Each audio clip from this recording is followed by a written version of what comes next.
Hello, Bible readers!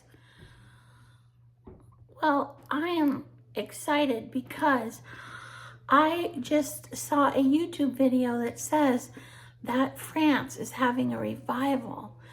That there used to be 50,000 Christians in France in the 50s, and now there's 1 million. And when I went to Paris two and a half times, and I could feel like there wasn't much Jesus there. So I am thrilled that they are finding Jesus, the answer to everything. Okay, we're in Matthew 17. 6 days later, Jesus took, see Charlie Kirk? Yeah, that's an artist painted that. What's his name? Sam Ryan, if you want to buy a copy. Okay, 6 days later, Jesus took Peter and his two brothers, James and John, and led them to a high mountain to be alone. As the men watched, Jesus' appearance was transformed, that his face shone like the sun, and his clothes became as white as light. Suddenly, Moses and Elijah appeared and began talking with Jesus. Peter exclaimed, "Lord, it's wonderful for us to be here. If you want, I'll make 3 shelters as memorials, one for you, one for Moses, and one for Elijah." But even as this is, supernatural stuff. My theory is that we really can't handle as humans God's glory, so he gives it to us in little tiny doses. Like once when I was in church and singing worship songs, and like I started going like this shudder of tears, and I never cry anymore, and it was like the Holy Spirit, and I thought it was such a great high feeling. I thought I really couldn't handle more than that. So anyway, so this must have been but even as he spoke, a bright cloud overshadowed them, and a voice from the cloud said, "This is my dearly loved son, who brings me great joy. Listen to him." The disciples were terrified and fell face down on the ground. That's what I'm going to do when I meet Jesus. I'm going to fall flat on my face and say, "I am not worthy." Like Mike Myers said on Saturday Night Live, but this time it's real. Jesus came over and touched them. "Get up," he said. "Don't be afraid." Jesus says, "Don't be afraid," so many times in the Bible. Jesus said, "Don't be afraid." And when they looked up, Moses and Elijah were gone, and they saw only Jesus. As they went back down the mountain, Jesus commanded them, "Don't tell anyone don't tell anyone what you have seen until the Son of Man has been raised from the dead." Then his disciples asked him, "Why do the teachers of religious law insist that Elijah must return before the Messiah comes?" And Jesus replied, "Elijah is indeed coming first to get everything ready. But I tell you, Elijah has already come, but he wasn't recognized, and they chose to abuse him. And in the same way, they will also make the Son of Man suffer." And then the disciples realized he was talking about John the Baptist. Jesus healed. I thought he was talking about himself. Jesus heals a demon-possessed boy. At the foot of the mountain, a large crowd was waiting for them. A man came and knelt before Jesus and said, "Lord, have mercy on my son. He has seizures and suffers terribly.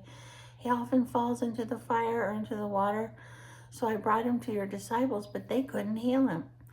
Jesus said, "You faithless and corrupt people, how long must I be with you? How long must I put up with you? Bring the boy here to me." And then Jesus rebuked the demon in the boy, and it left him. From that moment, the boy was well. And afterward, the disciples asked Jesus privately, why couldn't we cast out that demon? You don't have enough faith, Jesus told them. I tell you the truth, if you had faith even small as a mustard seed, you could say to this mountain, move from here to there, and it would move. Nothing would be impossible.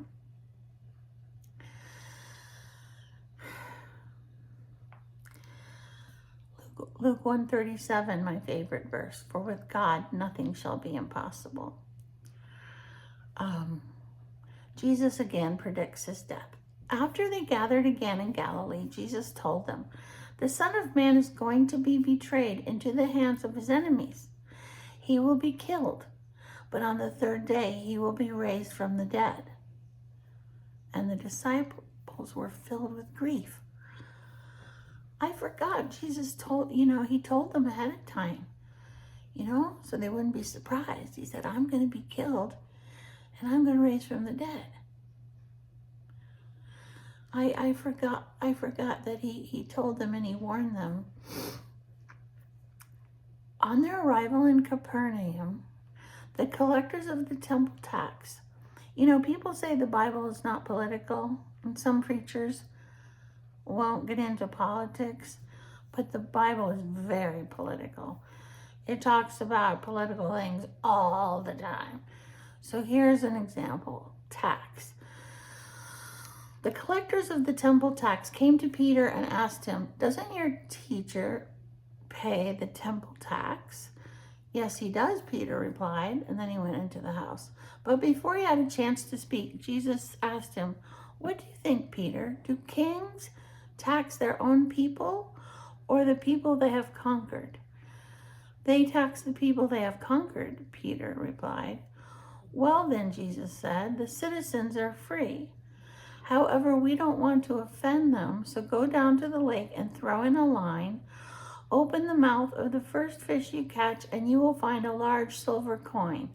Take it and pay the tax for both of us. Okay, I got to study this little story because I think I'm missing something about Jewish law in this time of Jesus, but I do get the part of the silver coin being in the mouth of a fish and how that's a miracle. And it's just cool to just see how Jesus walked the earth as a man, but yet he had God powers and could do stuff like that. Anyway, all right, have a great day. I'm going today to support my friend Mary Smith, who is running for mayor of Williamson County. And she's fantastic. I love her. I believe in her. And Christians should run for office. Instead of complain all the time and watch the news all the time and get angry, do something. Run for office. And I did, because I put my money where my mouth is. I said, I can't keep telling Christians to run for office and not do it myself. So I did. And it was the hardest thing I've ever done. It was horrible. It was horrible in every way. I did not like going door to door to get signatures. I don't like imposing on people. I don't like politics. I was lied about in the Tennessean on the front page of the paper. They showed a horrible picture of me like this and lied about me. And they said I'm an Islamophobe and a homophobe and lots of other mean things on the front page of the Tennessean, which is liberally very biased. And I had to pay for my own signs, and I put signs out, and I thought nobody knows what I believe in. And then the two incumbents won. I got 600 votes, which is great for first time. It was for county commissioner, but the two incumbents won. One of them has never run for office. She inherited the job because her friend quit. And the other one, her dad owned all the land in that section of town I was running in.